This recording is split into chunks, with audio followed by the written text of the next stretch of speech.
How's it going, everybody? Jeff Michael here. I'm one of the clinicians at the Horse World Expo at Harrisburg, Pennsylvania Farm Complex, March 3rd through the 7th. And one of the things I'm doing this year for the Expo is I'm going to interview each one of the contestants for the Rescued To Stardom Challenge. You know, this challenge means a lot to me. I did win it twice.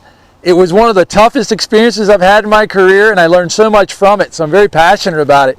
I'm joined with Shelby here from Gentle Giants. You know, Shelby's been a trainer here at Gentle Giants. We actually went head-to-head there in 2019. She made me work harder. But, you know, Shelby's in it this year, and she's got a really good horse. Check out her Facebook page, the Gentle Giants Facebook page. This wonderful animal here, Lottie, has her own Facebook page. All the videos are up there. Go check it out, because Shelby's done a really great job with this horse. And the start videos, the first couple of days, a great little synopsis of the whole deal, and really did a good job. So, first of all, Shelby, tell me about Lottie. Lottie is a 12-year-old halflinger. Unfortunately, her family that bought her as a yearling could not afford to keep them anymore, and so they were surrendered to the rescue. And while they had big intentions of doing a lot with these horses, things happened and they were never started. They never had any formal training, and so they just sat, her and her sister, by themselves for many years. Gotcha. So she had not been exposed to other horses. She had not been away from anyone but her sister. So even just coming here was a pretty big deal for her. Wow. So we're really excited to see that she's meshing with herds okay, but there's a lot that she still has to learn. She's very herd bound. She tends to be worried about where other horses are at all times. So yeah. Now, she's a halflinger, right? They're the Jack Russells of the horse world. Yep. You can tell she's got a very big personality. You know, a little busy, but you know, this horse is every time Shelby does something, I can see she's responding really well with softness. That's really nice. How tall is she? I think she's around 14 hands or so. I haven't actually measured her, but I would say 14 hands. Yeah, okay. How's this one compared to the one you had in 2019? I would say they're kind of similar as far as their curiosity and their athleticism. Obviously, I handled this competition a lot differently than I did the first year. So it's hard to compare them because I'm using a completely different training technique. But I think that their willingness to engage and be partners with me are pretty similar. Yeah. She's definitely a little bit more of her own person. Sundance was more affectionate, more in tune with me. This one wants to check out almost all the time unless I give her a job to do, which is really cool because she's going to be a really fun horse when she finds her person that is going to give her a job to do, and she's going to be all about it. But she's definitely a little more complicated, a little bit more full of herself. Okay. You mentioned that change. You know, I'm watching your videos. It's a different style than in 2019. Where'd the style come from? When did you start working on this style? Well, this is the type of training that I've been doing my whole life. I guess you could call it natural horsemanship. But I mostly follow Buck Brandeman's techniques. I've been doing his clinics for the last 6 years, and I just found it to be the most all-around method that can help every horse because it's very thorough. It starts from a very strong foundation for the horse. And so that's always been where my passion has laid. But we did have a couple horses a couple years ago that really were beyond challenging to my typical degree.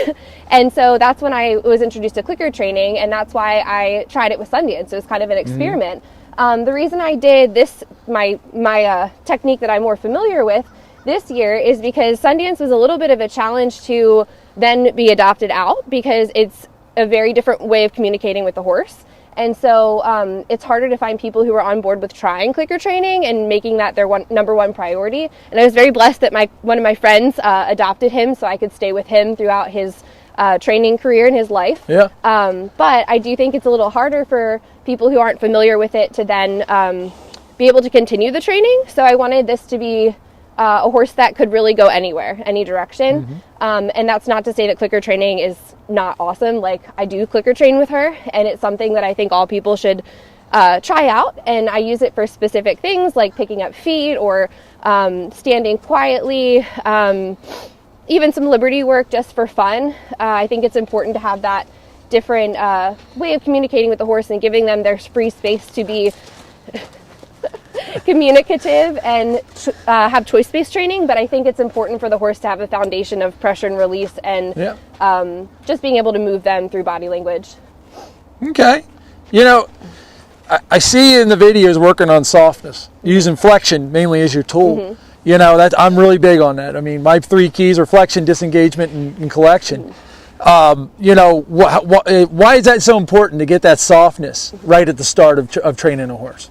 I think it's really important because it establishes some control with the horse, and I don't really like the idea of like controlling the horse, because really they could do whatever they want no matter what. But if you can create softness through lateral flexion from day one, then you won't have to worry so much about the horse wandering off. Like, you can always re-engage them, so it's a good way to re-engage them. It's a good way to break down what you need from the horse. So when I first start asking for the horse to yield its hindquarters or even move out, it makes the most sense to them, if they're flexed, to then move their hindquarters. So I think that it's our job as trainers and horse people to make the horse's job as easy and understanding as possible. And I think by establishing flexion right off the bat, it really helps them to understand what we're after. And it's also a great thing to have in case of emergency. If you have a horse running off with you, Buck Brannaman says you never helped a bothered horse by pulling on 2 reins. And I stand by that. Like, if a horse gets troubled, we go to 1 rein. And because she's so solid with that, like, if she gets distracted at all, I can bring her right back to me.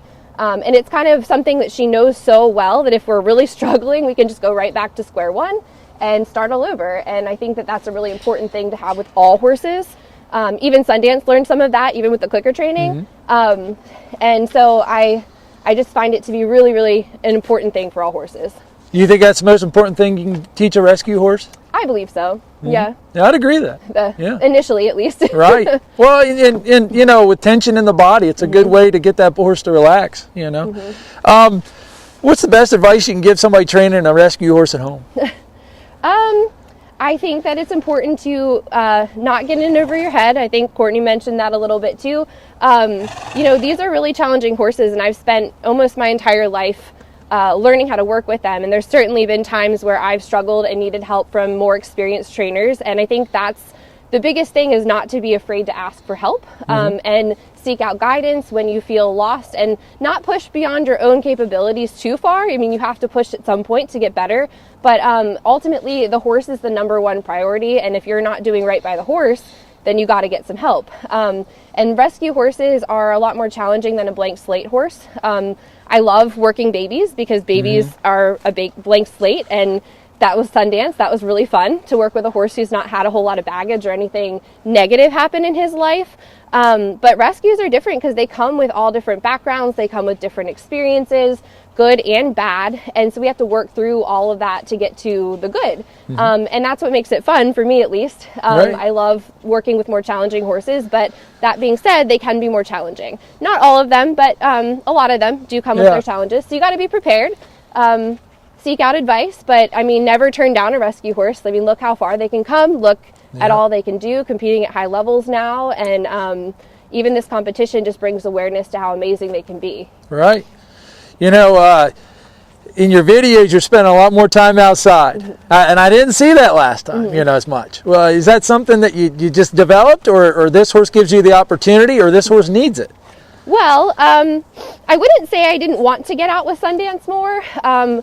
This winter has been a little milder than the last one.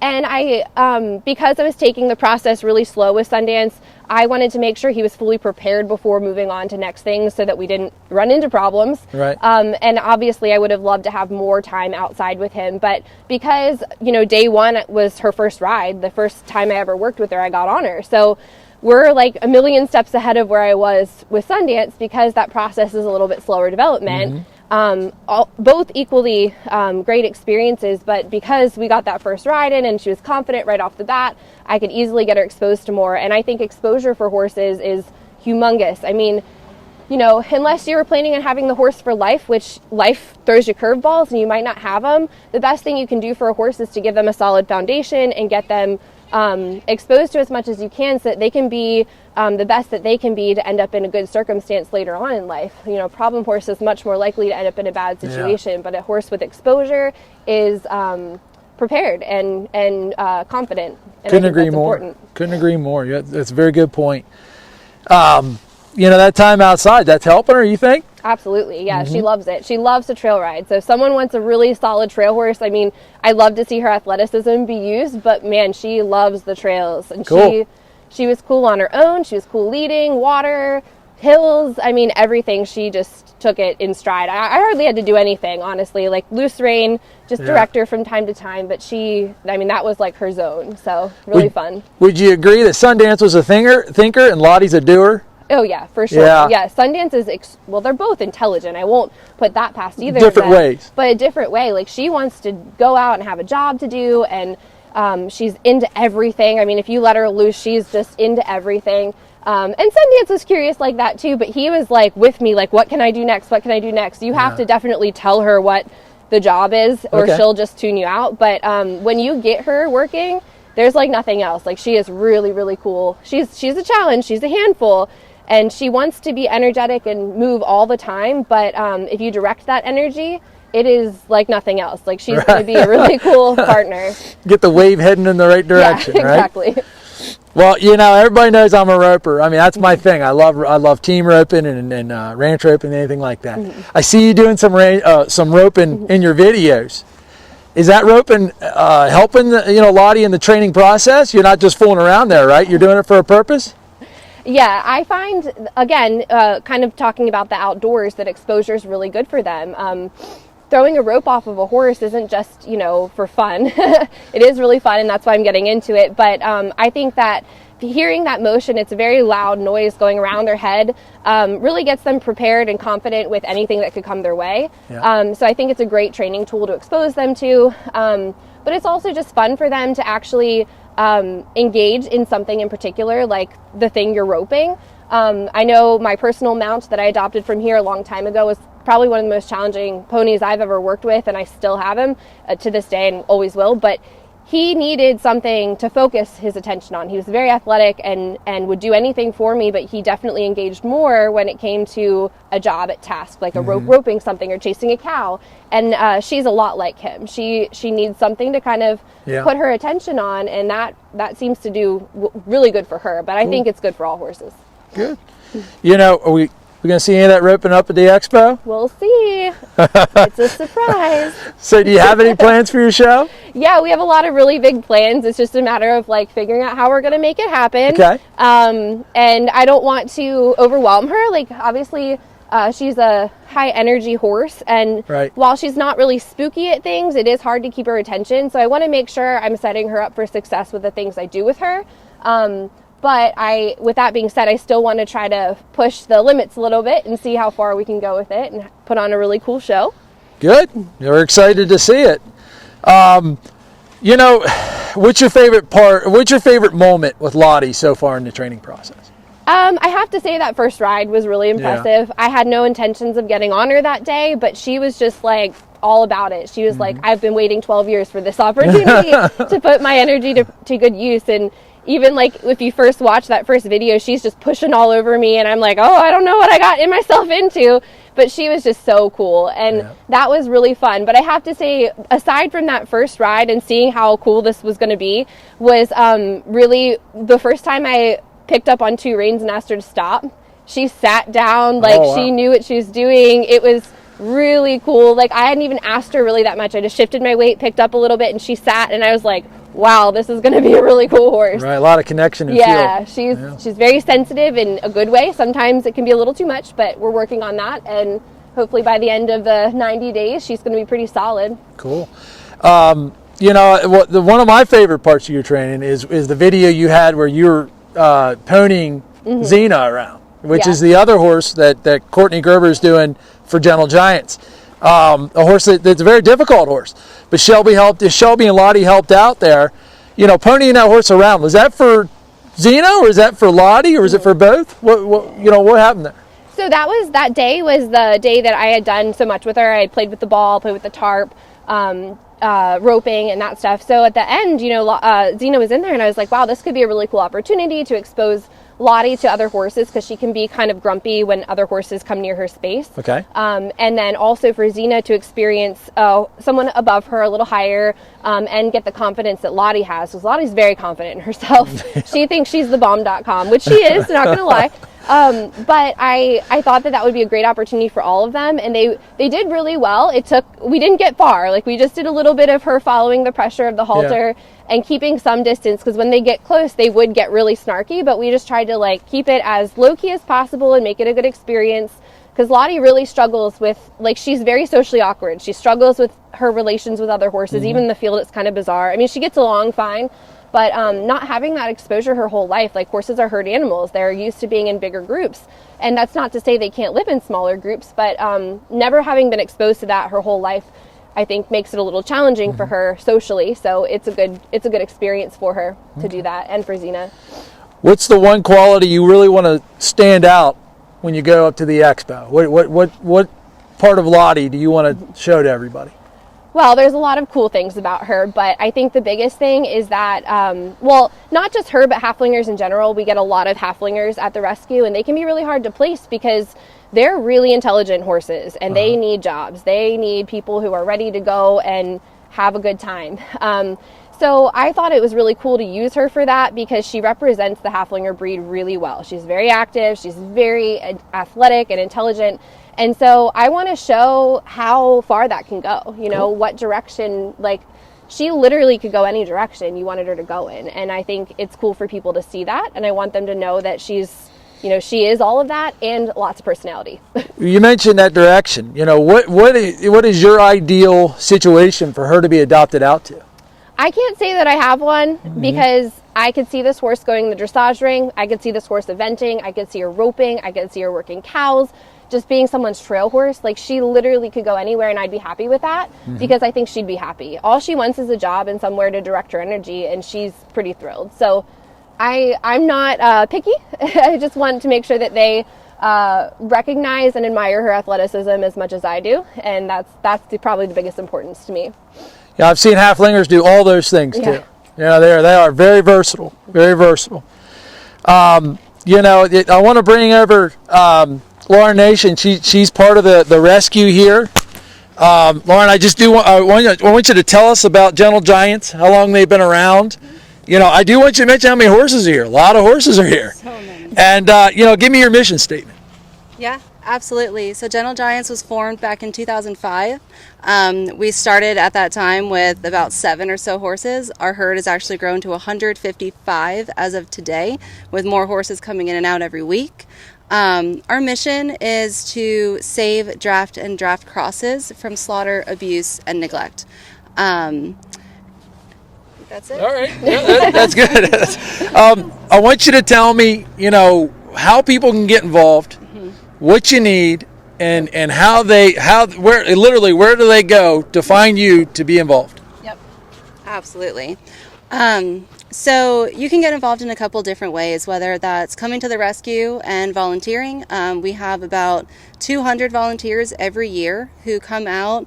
We've had volunteers here who have been coming to work with these horses for the past 7 years or more. And our program is very hands-on, so you're not mucking stalls. You're going to get really hands-on experience with the horses. And for some of our volunteers who commit to a certain number of hours a month, you can also work with Shelby and Courtney and go on some trail rides on either a halflinger or a really, really big draft horse, which is pretty cool. But yeah, so you can get a hold of us. Check out our Facebook page. Check out our website, gentlegiantsdrafthorserescue.org. Come see us at the World Horse Expo. We'll have a giant booth there with 4 horses, including Lottie and Xena. And in terms of the things that we need and the ways that you can support us, we are run solely by donations. So anything that you can contribute, that goes directly to the care of the horses. Like I said, we have 155 here to feed, to rehabilitate, to train, and to find forever homes for them. So it is a lot of work. Thank you. So, this is it. This is Shelby, and Lottie. I know Shelby's going to bring it. I'm going against Shelby. She's a tough competitor. She's a great horse trainer. And now she's got 3 more years under your belt I'm telling you, I'm very excited to see it.